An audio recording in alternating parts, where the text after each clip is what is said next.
रामायण रस के पिछले भाग में मैंने दशरथ जी का गुणार्थ बताया, तो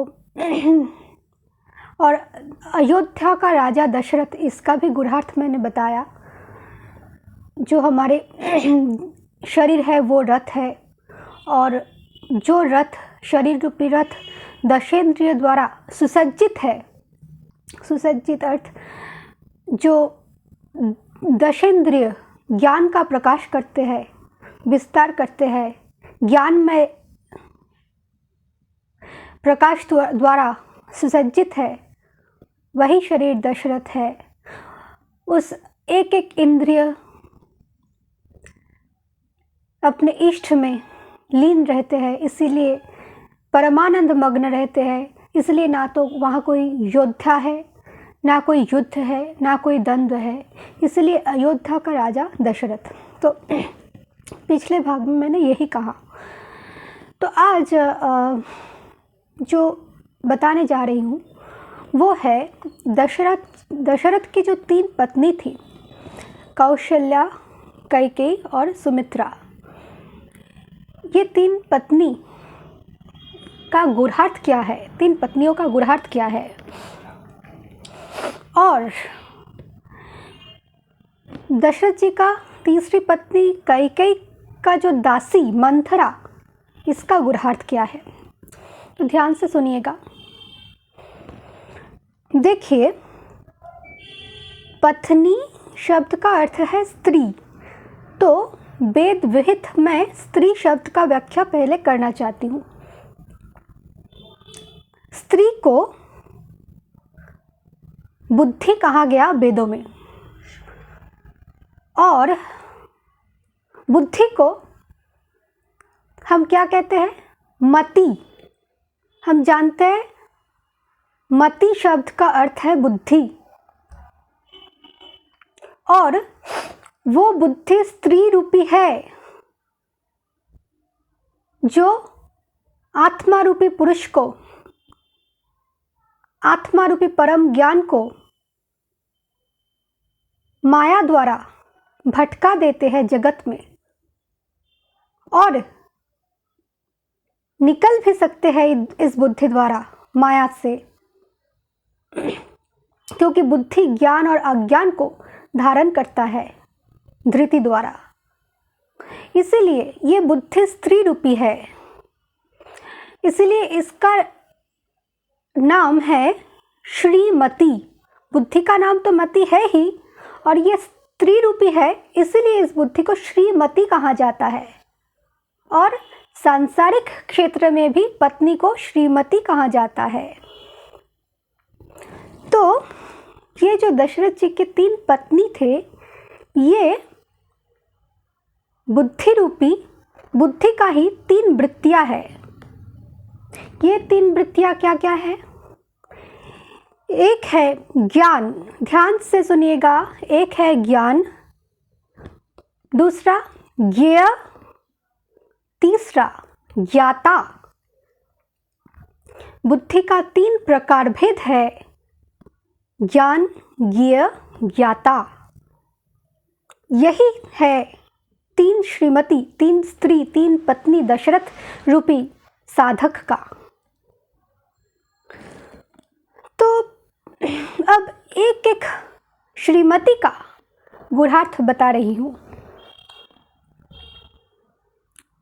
पहला, पत्नी कौशल्या। जैसे कि मैंने पिछले प्रवचन में कहा, पिछले भाग में, जो साधक परिपक्व स्थिति में पहुंच गए, जिसके दशेंद्रिय संयत हो गया, संयम में रहते हैं, सुसज्जित रहते हैं शरीर रूपी रथ परमानंद ज्ञान द्वारा, परमानंदमय ज्ञान द्वारा, तो वो दशरथ का जो ज्ञानमय वृत्ति है, जो उसे आह्लादित करते हैं, जिस ज्ञान को हमेशा धारण करके वो आह्लादित रहते हैं, वो ज्ञानमय सुखद वृत्ति ही है कौशल्या। अर्थात जो कुशलता प्रदान करते हैं। कुशलता, कुशलता मतलब शांति, परम मंगल। इसलिए कुशलता से कौशल राज राम का प्रकट्य। मंगल भवन अमंगलहारी, कुशल का अर्थ है मंगल। तो ये ज्ञान वृत्ति है जो है, श्रीमती जो है वो है कौशल्या। दूसरी पत्नी है सुमित्रा। सुमित्रा मतलब जो परम मित्र होते हैं, परम सुखद मित्र होते हैं। तो वो परम सुखद मित्र कौन होते हैं? ज्ञेय।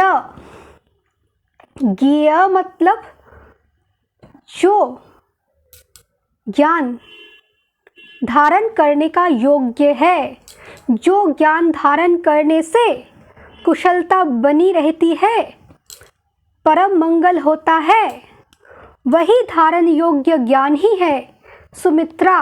और वो ज्ञान है ईश्वरीय ज्ञान, ब्रह्म ज्ञान। इसलिए वो ज्ञान लक्ष्य निर्धारित करते हैं, परम तत्व से मिलाने का लक्ष्य निर्धारित करता है। इसलिए उससे प्राकट्य होता है लक्ष्मण जी का। और लक्ष्मण जी के अंदर एक ही लक्ष्य, श्री राम से मिलाने का, कौशल राज से मिलाने का, परम मंगल से मिलाने का। और इसलिए और एक पुत्र भी है शत्रुघ्न, सुमित्रा के पुत्र।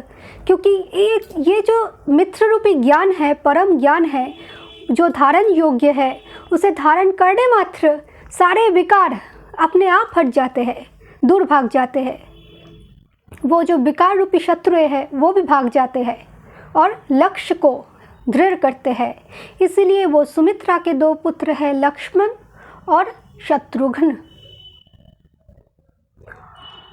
तो कौशल्या ज्ञान, सुमित्रा ज्ञेय।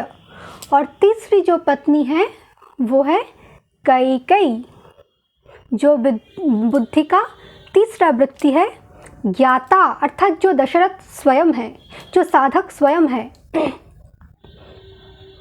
अर्थात ज्ञाता, जो ज्ञान लाभ कर रहे हैं, जो ज्ञान प्राप्त कर रहे हैं, वो दशरथ ही है कैकेयी। उसके अंदर जो जिज्ञासु भाव है कैकेयी, वो है कैकेयी वृत्ति। वो कौन है?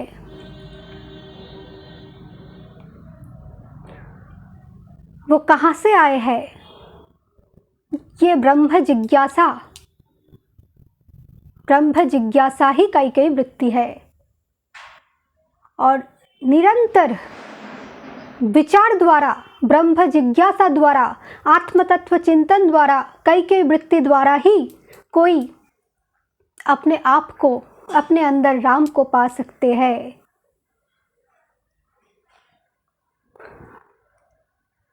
और कैकेयी की जो दासी है वो मंथरा। वो मंथरा कौन है?